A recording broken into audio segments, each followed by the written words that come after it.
Merhaba my friends, this is Ayşenur Altan. In this episode we are making sütlaç.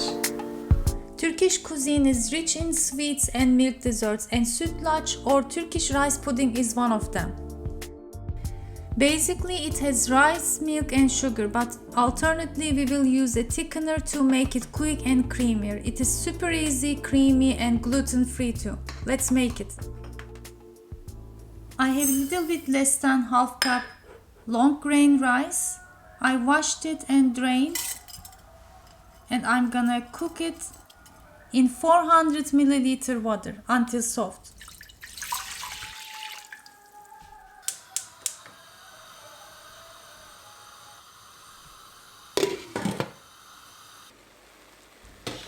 Mine was almost sticking to the bottom. Better to check it often. Then add 1.5 liter of whole milk.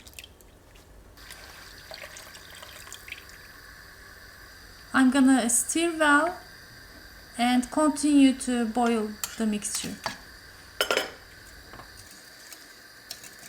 To enhance the flavor, I added a bit more than a pinch of salt. To thicken my rice pudding sütlaç, I'm gonna use 1 heaped tablespoon rice flour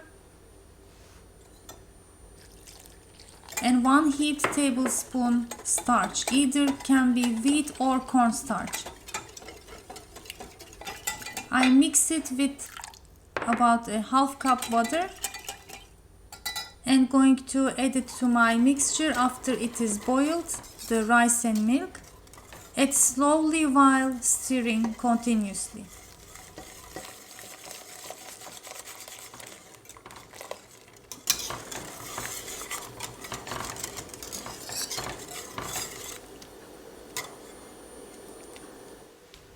Continue to simmer and stir from time to time until it thickens. Then add 1 cup sugar and stir until it melts. Of course, it's up to you. You can use less sugar to make it less sweet. Finally, I'm gonna add 1 egg yolk to make it richer and creamier.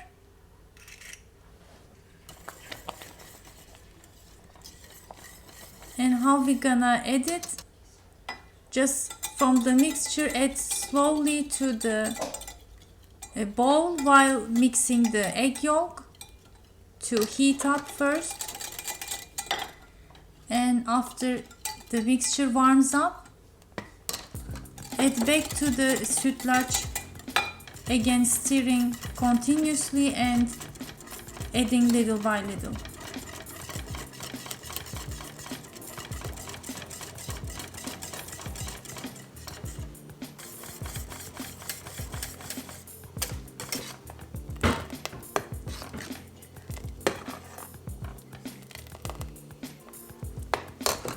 My rice pudding sütlaç is almost done. It should be runny because we're gonna continue to bake in the oven for the top. At this stage you can add flavoring like vanilla beans or a vanilla extract or powder. You can serve your rice pudding like this, but since we are making baked sütlaç, fırın sütlaç, the bowls you're gonna serve should be oven safe. And here I used traditionally earthenware güveç cups along with some ramekins and heat-proof glass bowls. 3 kinds I have. Looks like I should get another set of güveç earthenware cups.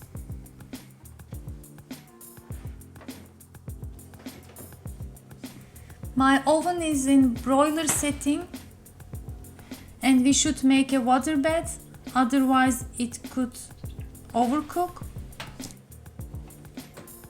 It is on the top rack because we're gonna burn the top. Make sure to check often. My oven takes a bit more time to burn it.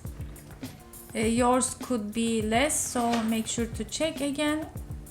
And if some of them are done, you can take them out and continue to bake the other until you got a nice caramelized top.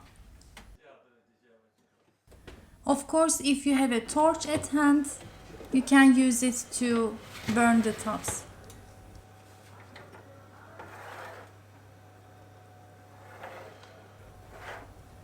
For me, I had to check from time to time and get the ones that are done and then continue to bake.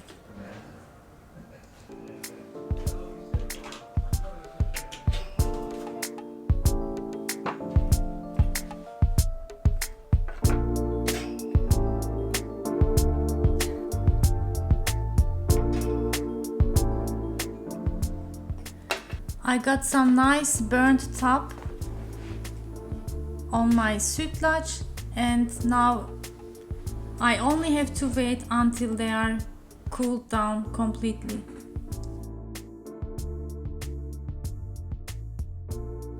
Okay, it's time to taste. Let's try. Bismillahirrahmanirrahim.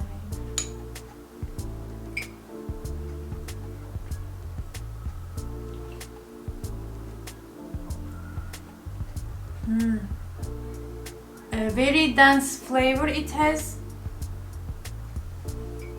because my milk had a lot of fat. With the burnt top, it is very delicious. This is must have. This is a little bit too much, but you can just check it and take out a little bit before. And you can also sprinkle chopped hazelnuts or ground cinnamon. Let me quickly show you another milk dessert from the Ottoman times that I love, keşkül. Keşkül, also referred to as the beggar's bowl, is a container carried by wandering dervishes. Each dervish lodge had their own carvings and ornaments on their keşkül bowls, so if someone gave money or something else to the begging dervish, it would go to that lodge as a donation. The money collected with those bowls would then be used to make this milk pudding and served to the poor again using the same bowls. The name of the pudding eventually got the name of the bowl, coming from the Ottoman saying keşkülü fukara, poor man's keşkül.